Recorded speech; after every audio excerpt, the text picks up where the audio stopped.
نحمده ونصلي علی رسولہ الکریم اما بعد فاعوذ باللہ من الشیطان الرجیم بسم اللہ الرحمن الرحیم السلام علیکم ورحمۃ اللہ وبرکاتہ۔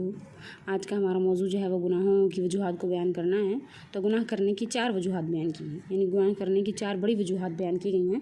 تو عموماً گناہ کرنے کی 4 وجوہات ہوتی ہیں۔ اللہ تعالیٰ نے ان تمام وجوہات کے قرآن میں جوابات ارشاد فرمائے ہیں، ان کے ساتھ ساتھ ہم 4 وجوہات کو بیان کریں گے۔ تو پہلی وجہ یہ ہوتی ہے کہ آدمی جب گناہ کرتا ہے، گناہ میں مبتلا ہوتا ہے، تو وہ یہ سمجھتا ہے کہ اسے کوئی نہیں دیکھ رہا۔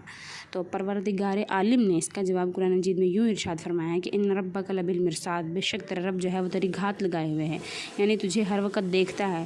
جس طرح شکاری جب شکار پر اپنا نشانہ باندھتا ہے تو تھوڑی دیر کے لیے بہت ہی متوجہ ہو کر اس کی طرف دیکھتا ہے اور بہت ہی خاموشی سے اس پر نظر رکھے رکھتا ہے، تو توجہ کی اس کیفیت کو، اس غور کو، اس عمل کو جو ہے مرصاد کہتے ہیں۔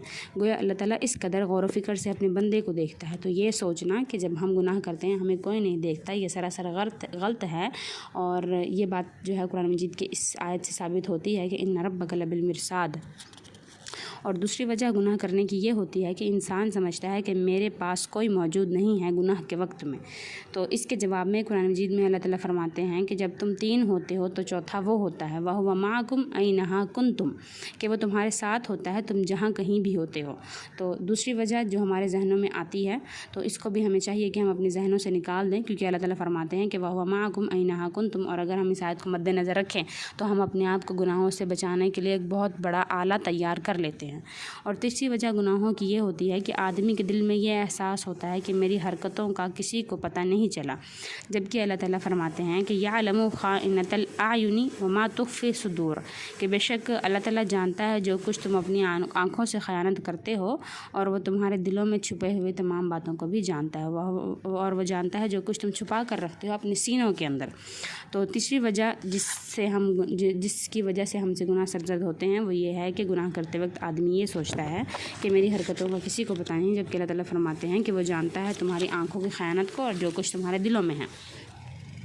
اور گناہ کرنے کی چوتھی وجہ بیان کی گئی ہے۔ چوتھی وجہ یہ ہے کہ گناہ کرتے وقت بندے کی حالت یہ ہوتی ہے، وہ یہ کہتا ہے کہ اگر میں یہ برائی کرتا بھی ہوں تو میرا کوئی کیا کر لے گا، یعنی میرا اس بات پر مواخذہ کرنے والا کون ہے، میری اس بات پر پکڑ کون کرے گا۔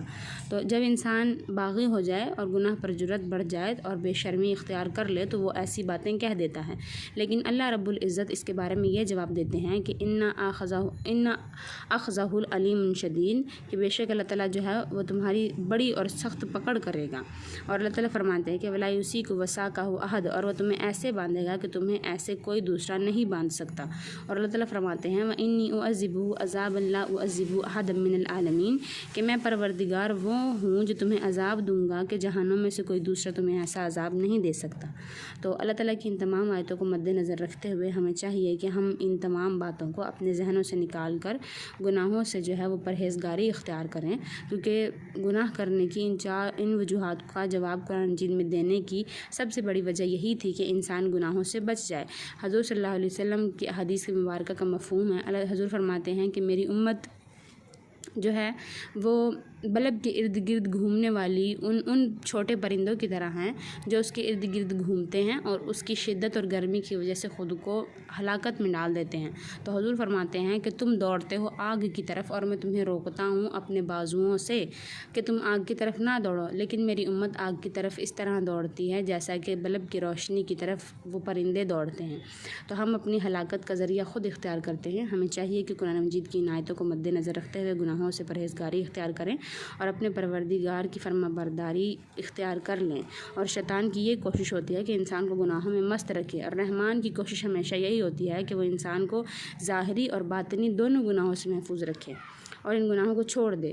تو ہمیں چاہیے کہ اپنے پروردگار کی آواز پر لبیک کہتے ہوئے گناہوں کی بھری زندگی کو چھوڑ کر اور نیکیوں والی زندگی کو اختیار کر لیں۔ اللہ تعالیٰ ہمیں ان تمام گناہوں سے اور ان خیالات سے محفوظ رکھ کر نیکی کرنے کی توفیق عطا فرمائے۔ آمین۔ وآخر دعوانا ان الحمد للہ رب العالمین۔ صدق اللہ العظیم۔